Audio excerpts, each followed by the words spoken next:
Tonight, we want to share with you the words of UT students. 8 undergraduates, 10 graduate students. From 14 different departments. 10 men, 8 women. Welcome to Explore UT. Hi, thank you for coming here. Please let me know if you have any questions. You've been to the University of Texas before? No. Well, what high school are you today? The other folks will get good in a second. In high school, they tell you if you have a degree from the University of Texas, that you can get a job anywhere. I'm from Lubbock. And the perception of the University of Texas up there is tea sippers. Oh, I talk about this in my class. I bring up this poster and I was like, what is this image? Trying to bring up the diversity in UT. So I asked them, do you feel this in UT environment? And they said, no. So, I mean, celebrate the diversity, like Indian students, Indian dance, it's not like everyday environment. I'm on a team of 4. We chair Explore UT, and then we do McComb's VIP, a diversity recruiting event. I remember I met one family from Tahoka. I really connected with them. I gave them my card, said, here's my email, let me know if you have any questions. And the dad made a comment, I didn't know this university had so many Hispanics and African Americans in my life. This is going to be great. I love what I do, but sometimes it's like we're showing you the wrong picture.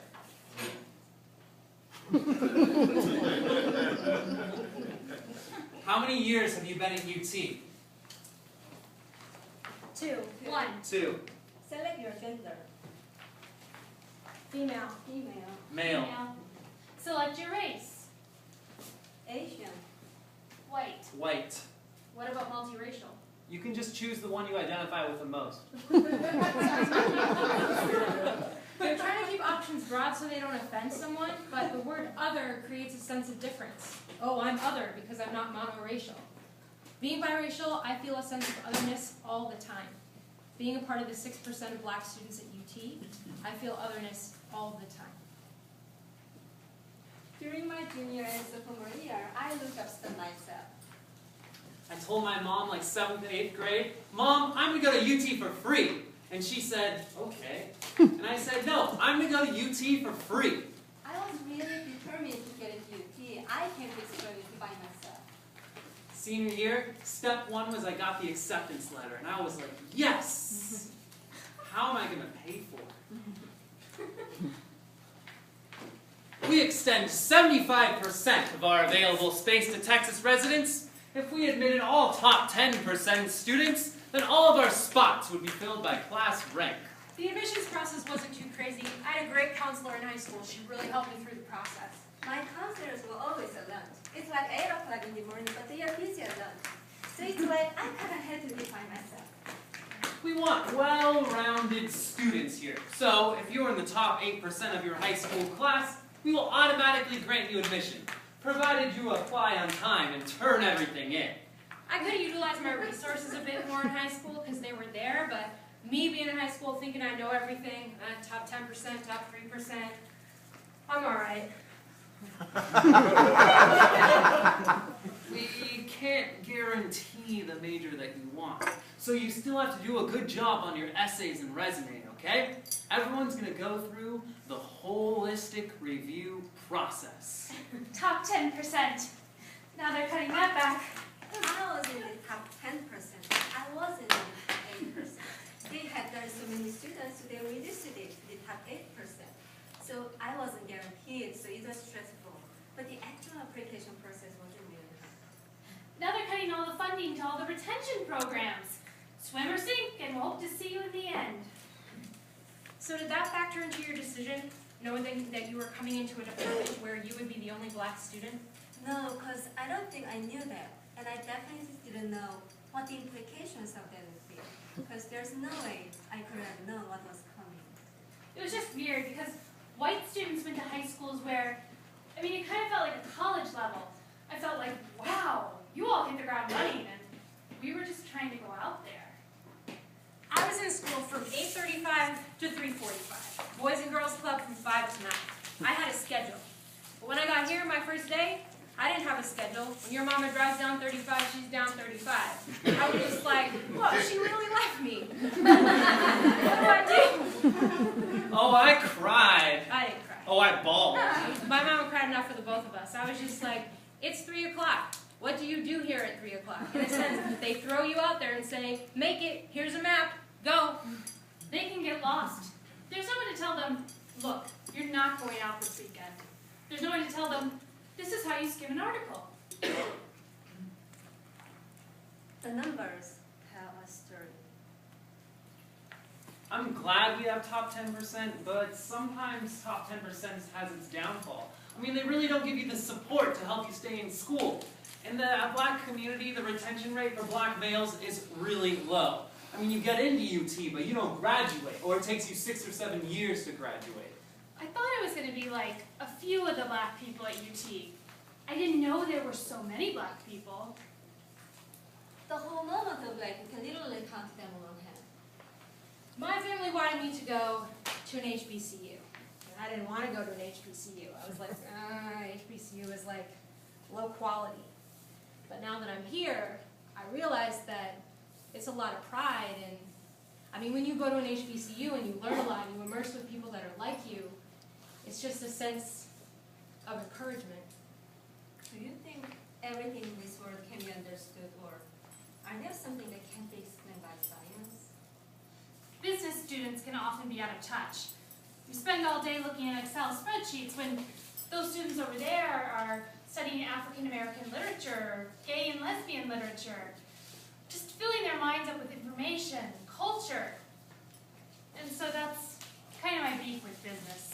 Dr. Moore was like, choose a major that you're excited about, that interests you, that you love, that you're passionate about.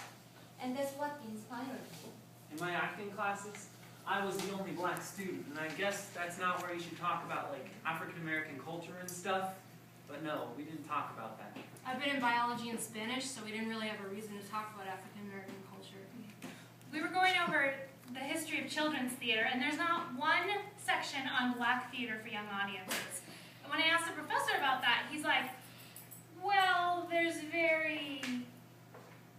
not really any, or it's not documented.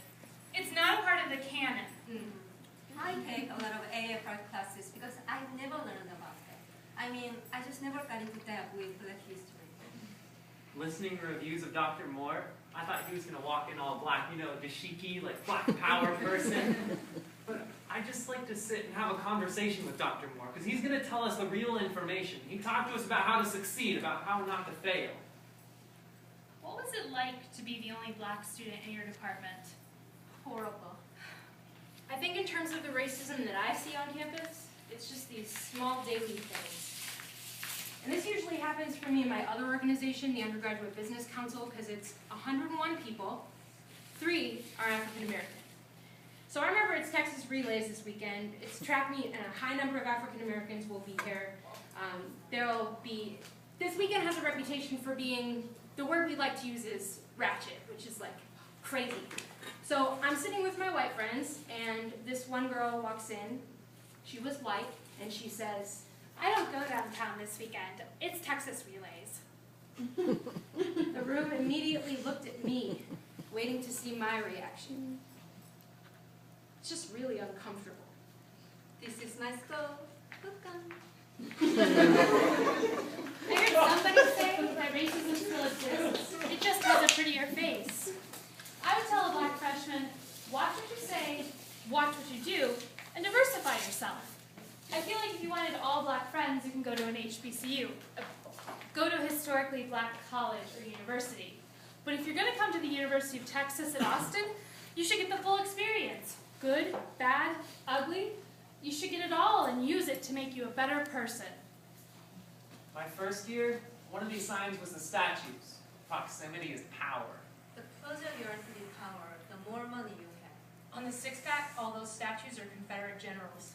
George Washington is facing south. Because the South will rise again. Then I looked at the MFA statue, which is further away. It's facing east side, extending ahead and welcoming people. Breckinridge was a member of the Ku Klux Klan. Our department was built on where they used to house the African Americans at UT. I think code switching is about both physical and mental space. There is a moment when I'm unable to code switching because African American or Asian community have not included me fully to enter into their community. since I'm socially Korean, culturally black, there's a bit of me pushing away out of anger. I volunteered in a black community. However, I get in trouble with that because I'm assumed an authority figure. They view me as a privileged, whether it be my lighter skin color or education, or I'm married to a white man. So I've learned there's unspoken rule in African community. Like you think you are better than them, or there's a racial hierarchy. I think that's a thing in the black community as well. The shades of your skin, the closer you are to whiteness, even if you're not white.